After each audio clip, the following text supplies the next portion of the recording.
Welcome to another edition of the Radio Coffee House Show, where Jesus meets coffee meets talk radio.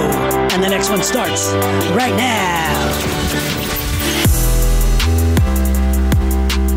Hey, what's up, everybody? Clint Armitage with the Radio Coffee House. Thanks for coming back and thanks for listening in.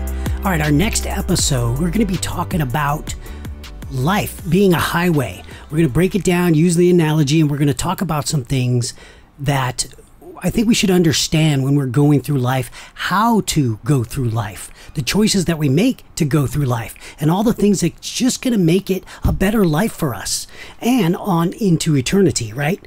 But while we're here, I mean, say you're saved. You already know you're saved, right? You've accepted Jesus as your Lord and Savior. You believe it and you received it. And now you're going through life. Well, just because we're saved doesn't mean we know how to navigate life correctly. I mean, we have the Bible, and that's the book to help us navigate through life. But still, we have to understand some things and how some things work in order for us to ride correctly on this highway of life, because the highway is full of dangers. The highway is full of curves, turns, twists and turns, and things, obstacles in the road, debris, stuff like that. How do we navigate that stuff? Well, the Bible helps us to navigate, helps us to be able to swerve when we need to swerve, go to the right, go to the left, to make sure that we don't get damaged, get in an accident while we're on this highway of life.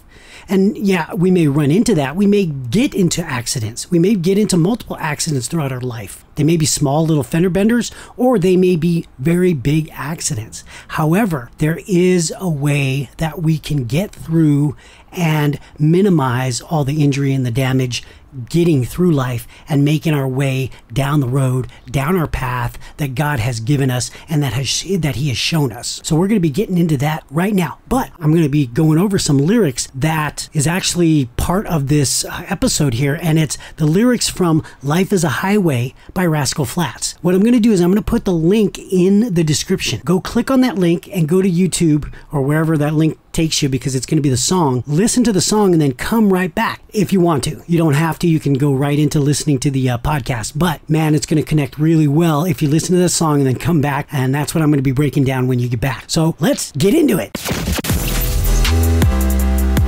All right. Thanks for coming back, everybody. Again, my name is Clint Armitage with the Radio Coffee House. And I don't know if you just got to listen to Life is a Highway by Rascal Flatts. That was the link I put right in the description there. You clicked on it, and hopefully you listened to it before we get started here. But if not, it's no big deal. I'm going to actually go through the lyrics here. I just listened to it right now just to get a refresh on it. And man, it's such a good song. I like it. It has some interesting lyrics that we're going to be talking about today, because we're going to relate it to this path of life, right? Life is a highway, relating it to it being a drive down this road that you have no idea where it's going to take you necessarily. You may have some idea, especially if you're connected with God and God has shown you certain things. He doesn't show you everything, but He goes with you step by step, right? He lights up your path like one step at a time. The lamp that's on your feet, the light onto your path. Psalm 119. So that song was by Rascal Flatts, right? It's called Life is a Highway. And this is why I wanted to break it down, because if you listen to the lyrics say some things that are surface level. I mean, they're not super deep lyrics, right? I mean, it's a pop song, but it's interesting that the lead singer, Gary Levox, Levox, I think it's Levox, he is a Christian. And now looking at the lyrics, even though again, they're surface type lyrics, looking at him now knowing he's a Christian kind of has a godly lean to it. Anyways, so I'm going to read through the lyrics and we're going to talk about it and then we'll go from there. Okay, so here's the first verse and then the chorus. That's all I'm going to read. The first verse of the song and then the chorus. So let's listen to it and then break it down here. All right, here it goes. Life's like a road that you travel on, when there's one day here and next day gone. Sometimes you bend, sometimes you stand, sometimes you turn your back to the wind. There's a world outside every darkened door, where blues won't haunt you anymore, where the brave are free and lovers soar. Come ride with me to the distant shore. We won't hesitate to break down the garden gate. There's not much time left today. And then he goes into the chorus. Life is a highway. I want to ride it all night long. If you're going my way, well, I want to drive it all night long. So again, not real deep lyrics, but you start to see there's could be some spiritual aspects in it. So let's look at it, because life is truly a highway. right? And the question is, how do you want to ride it? There's different ways to ride this highway, this path that you're on. Do you want to ride it all night long with fear and with doubt and with depression?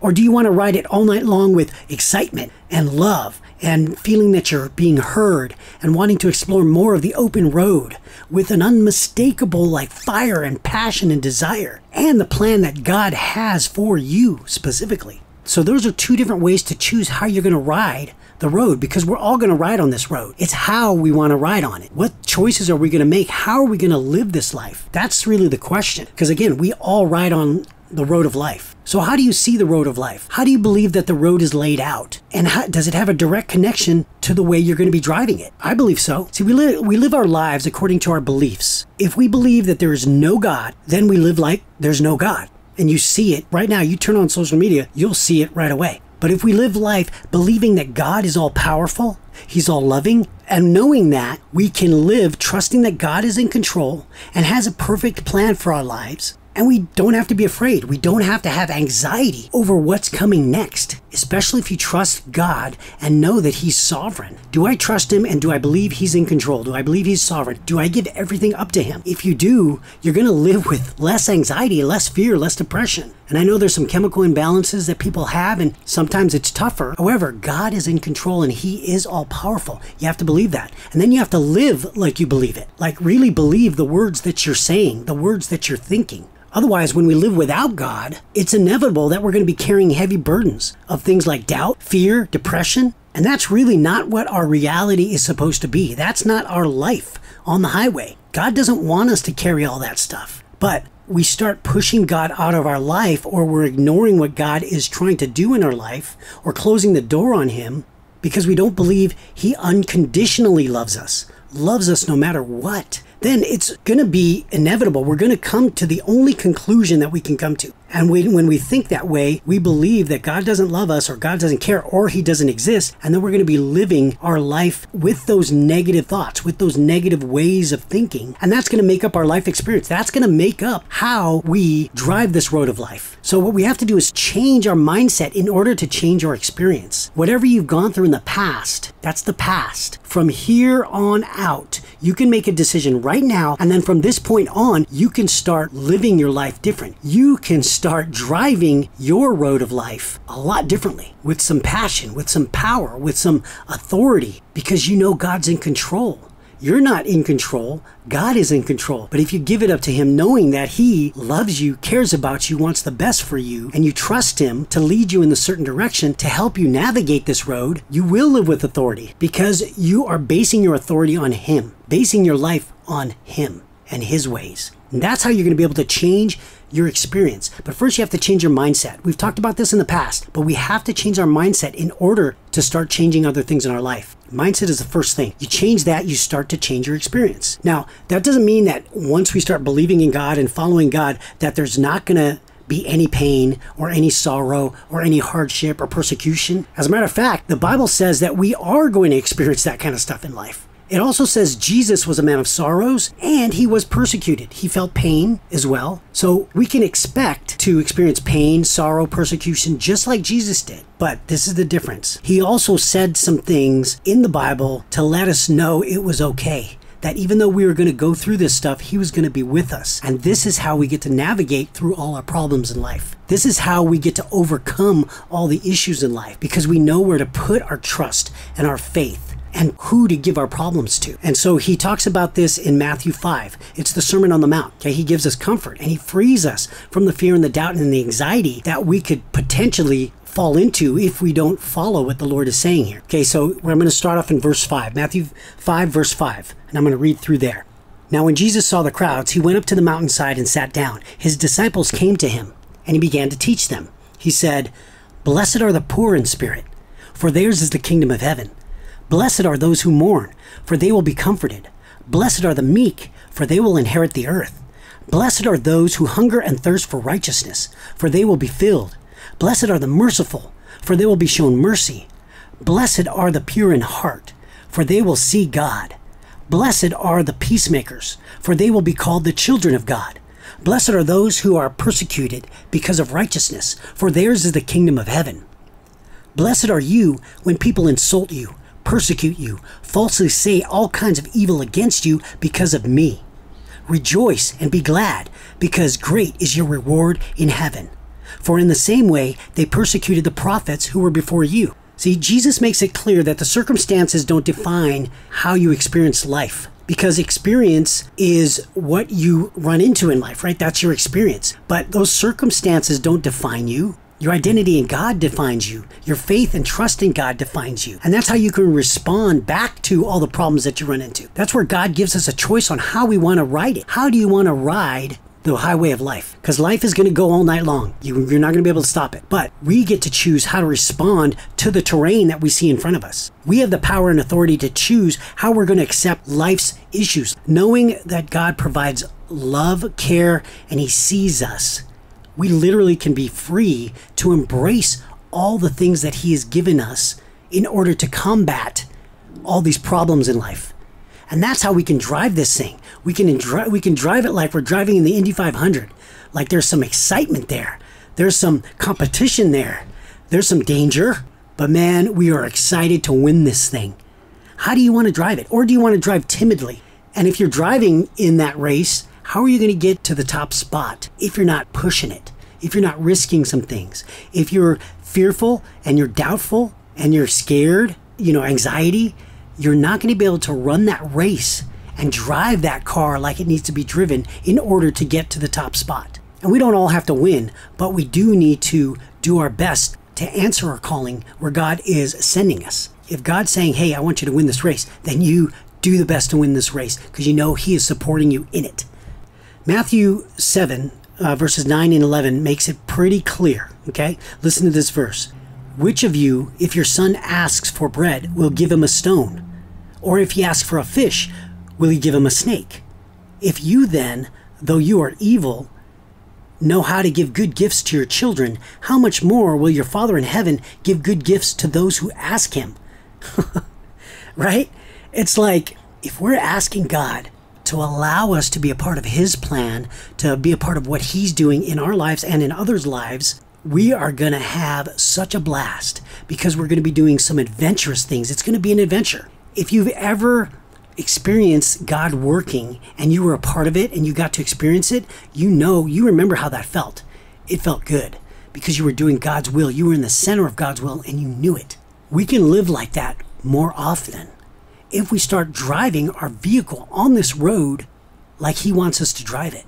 We can take those curves, we can take those turns, we can avoid those obstacles and have a blast while doing it. Again, yes, there'll be pain, there'll be sorrow, there'll be persecution, but we're blessed. That whole Sermon on the Mount in Matthew 5 there says all those things, but we are going to be blessed in it. So it's time to turn to God, right? He can make sure your ride is full of joy, peace, freedom, excitement. No matter what the road looks like, you can still have all of that. Jesus had all of that, and He's offering all of that to us too. Because like 2 Corinthians says in chapter 3, verse 17, it says this, now the Lord is Spirit, and where the Spirit of the Lord is, there is freedom. That's right, we can have freedom when we're going through this life, because wherever the Spirit is, there is freedom. For the Spirit that God gave us does not make us timid, but gives us power, love, and self-discipline. That's in 2 Timothy 1:7. It doesn't make us timid. If we have the Spirit of God, if we're trusting in the Spirit of God, if we're moving in the Spirit of God, we're not going to be moving timid. We're going to be moving with power and love and self-discipline. And peace, when we want peace, even though there's chaos, there's a storm, the road is slick, peace comes from accepting God's will. God's peace surpasses all human understanding. And peace with God actually comes before peace of God. We have to have peace with God in order to experience the peace of God. So if you think about like the following biblical characters that lived a radical, exciting life on the road, whatever was put before them, they accepted it because they were trusting in the Lord. Think about John the Baptist. He accepted his road. His road was in the wilderness, and it was clearing the path for the Lord, preparing the way for the Lord. And he did it the way he was supposed to do it. He did it fearlessly. He did it with opposition in his face. He did it to the point of death, where he gets beheaded. John the Baptist lived an exciting and adventurous life for God, even though in human terms it looks like it didn't turn out so well for him. But it did, because he did everything he was supposed to do. He prepared the way for the Lord. Let's look at another one. How about the Apostle Paul?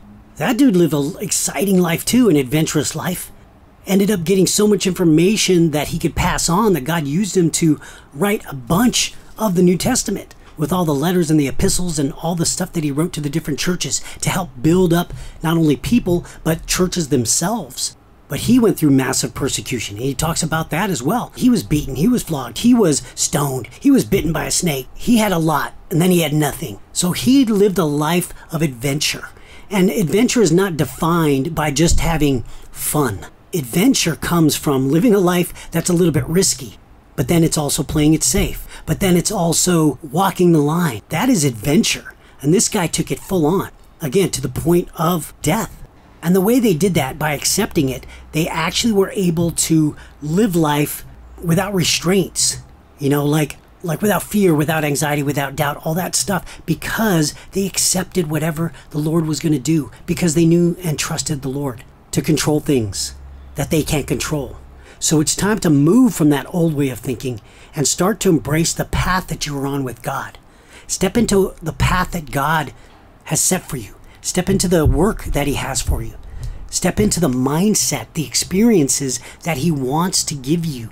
It's time to accept that stuff so we can start living life with excitement, with joy, with peace, unbound by all these mental issues that plagues this earth, that plagues all of us. I want that kind of life. I'm trying to live that type of life. It's not easy, because with all the problems and the issues, I still run into that stuff too. We all have problems. We all have issues. We all have roadblocks. How are we going to take it? How are we going to drive around it, over it, under it, through it? Oh man, I'm excited. Okay, let's start living our life like we want to drive this thing with passion. Let's take this highway of life and let's live it. So much to the point where people go, what the heck is going on with that, dude? Let's live it like that, so people are intrigued, going, what is that about that guy? God, why is that guy so sure about what's going to happen? God, how can we go about this to make sure that God gets the praise? We start living for him. All right, that's enough for today. Thanks for coming back. Thanks for listening. My name is Clint Armitage. This is the Radio Coffee House, and I hope to have you back again so we can talk about more subjects that's going to spark something in you, spark something in me, and then we're going to start pushing forward and having a great time with excitement, with joy, with peace, and with love. Until next time, stay safe and stay ready. God bless.